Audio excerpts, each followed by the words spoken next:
In the music section for news this week, we have a TikTok star who we've actually talked about previously on the channel with more new music.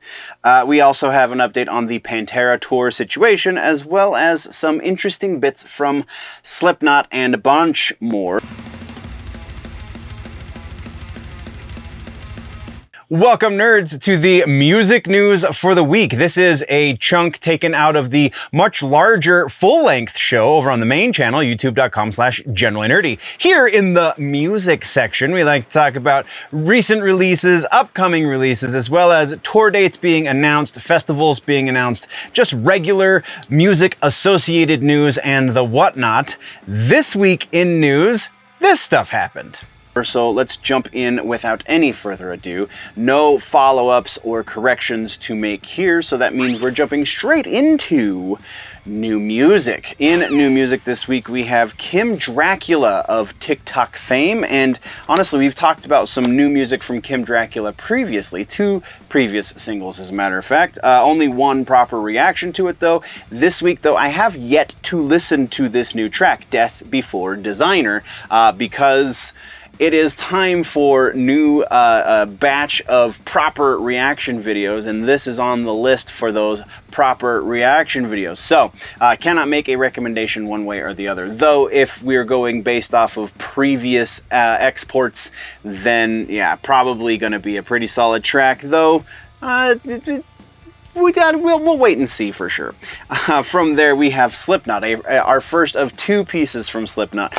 There is a new single from Slipknot off of a new EP that they have released. The name of the single is Memories.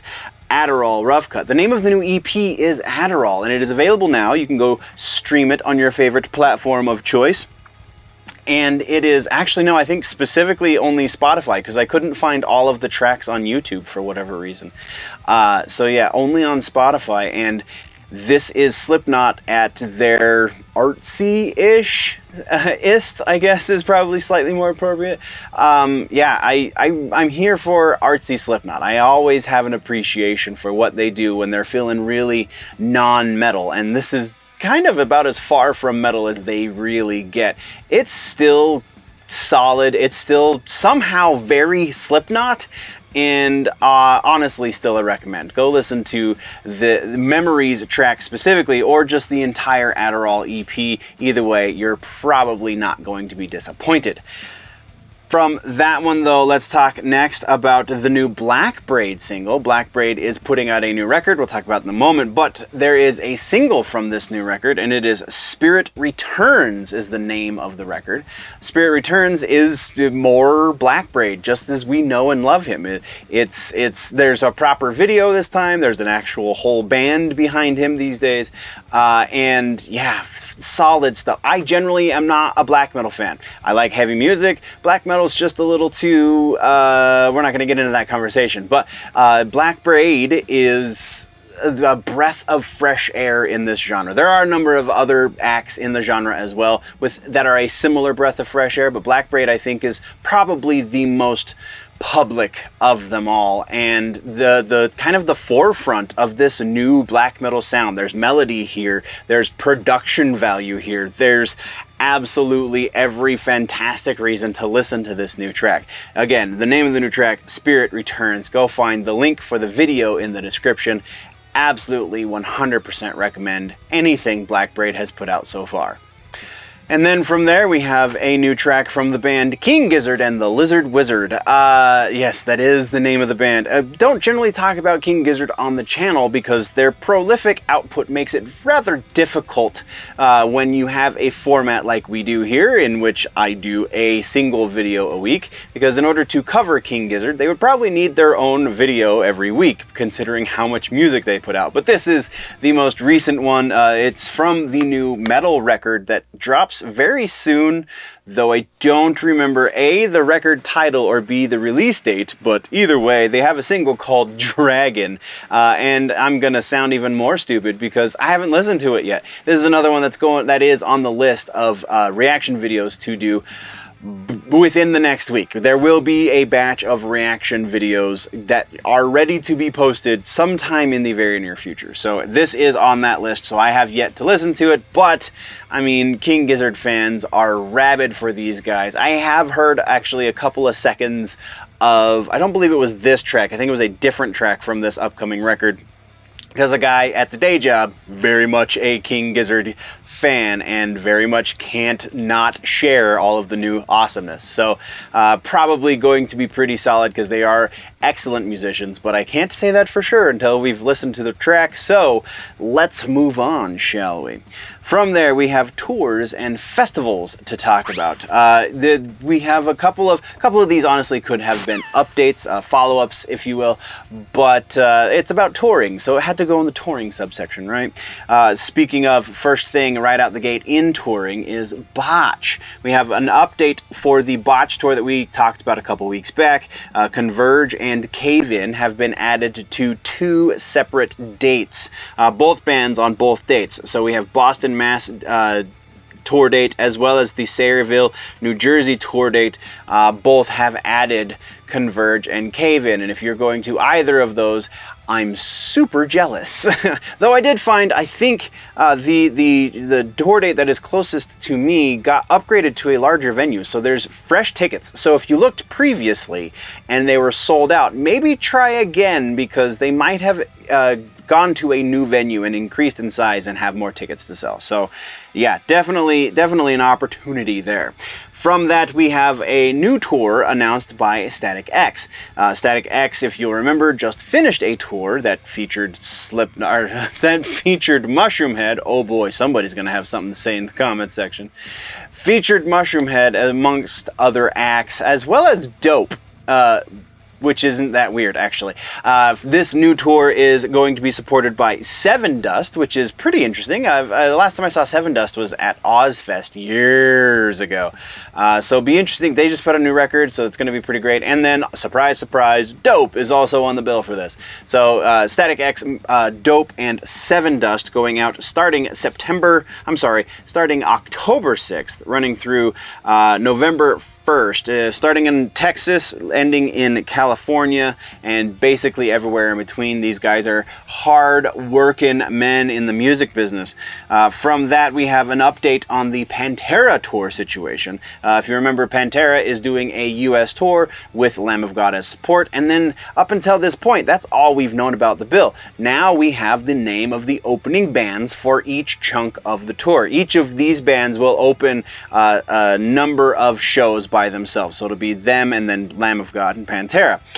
These bands are Snafu, Childbite, Flesh Hoarder, Spirit in the Room, and King Parrot. All of them, again, will be anywhere from 3 to like 5 shows each that they will be opening. So you'll have to check the listings to see which one of these bands are opening for the date that you're going to, but luckily enough, there is a link down in the description if you want to do that. From there, we have the return of the New England Metal and Hardcore Festival, which is going to be fantastic. It is going to be taking place September 15th and 16th. This is the first time since 2016 that this festival has happened, which is pretty noteworthy because this is a staple in the scene. It's kind of amazing to me that it has been this long since this festival has happened, but I mean, we did just go through pretty crazy 4 or 5 years, right? So 4 years, I guess I would say. So the full, we're not going to go over the full band listing, all of the bands on the bill. A couple of noteworthy bands are Lamb of God, Hatebreed, Shadows Fall, Vane FM, 200 Stab Wounds, and Undeath, representing the new school of death metal. 200 Stab Wounds and Undeath both put on a hell of a show. So yeah, pretty excited about that. I hope that we will be seeing these performances posted up to YouTube, but In all likelihood, it's probably not going to happen. Not in a professional way, anyway. Though from there, we're going to shift gears just a little bit and talk about Tenacious D. The D has announced a new tour. Kyle Gass and Jack Black will be going on tour from September 6th in Charlotte, North Carolina, going through September 15th in Austin, Texas. Not a whole lot of dates here, obviously. Going from the 6th to the 15th. That's 2 weeks of touring. Doesn't leave a whole lot of room for all 50 states, so it is very select dates. You can find tickets and the dates down in the description if you follow the link. From there, our final piece of touring news has to do with the band Jinjer. North American off dates from their Disturbed tour. They are currently on tour with Disturbed. On the dates where they have a couple of days off, they are doing a side tour, if you will, on places where they're not going with Disturbed. These dates start September 7th, run through September 7th in Huntsville, Alabama, run through September 25th in Vancouver, British Columbia, up in Canada. So yeah, again, tickets down in the description for all of these tours, and yeah, it's going to be great, so go get yourself some music. From there, we do have a couple of pieces of regular-ass news. We alluded to this one in the intro. Slipknot has another piece of news for us, and that is that Craig the sampler, the spiky head bondage mask, yeah, that guy, has left the band. No official word has been given as to why Craig has left the band, though from everything I've been able to gather and all of the lines I've been able to read between, it would just seem that because Craig is Craig, very possibly he's just done touring. He's done with music. He's sold all the records he feels like he needs to sell, and he's going to retire. This is totally speculation. There could be bad blood. It just doesn't seem like it. This is a very different separation than what we have seen from Slipknot in the past with other previous band members, notably Joey Jordison.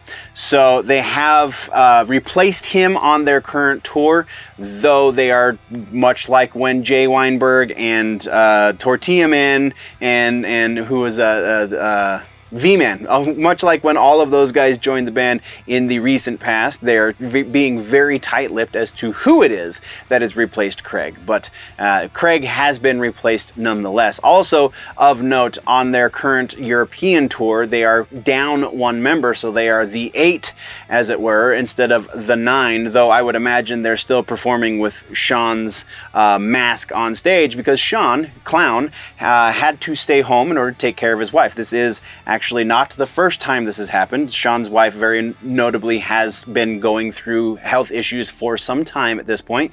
So it's just another situation where he had to stay home in order to take care of his family, because he is a family man after all. So can't really blame the guy for it. Hope all stays good and is good, and so on and so forth. From there, we are going to talk very briefly about that new Blackbraid record. Wow, that was a mouthful.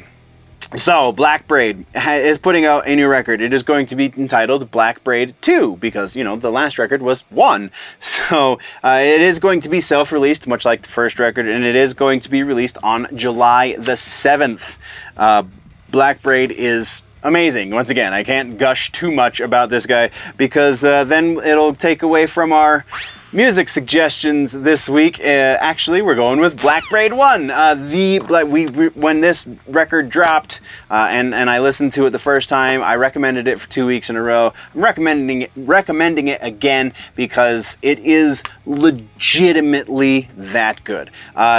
This breaks so many different stereotypes about the genre of black metal that it is just worth a listen for those reasons alone. Even if it's just an anthropological comparison of the genre as a whole to what Blackbraid is as a recording artist, then it's worth a listen just for that, because he is so dramatically different from the whole of the genre, but then also still very much part of the whole of the genre. So it's a beautiful thing to see. Melody and production value are welcome in black metal, it would seem, and Blackbraid is a shining example of both of them. Go listen to the first record because it will change the way you view black metal. Once again, this is just the music section. There is a much longer show called The Week in Nerddom over on the main channel, youtube.com/generallynerdy. Go check out the entire show or just subscribe here and do all of the things.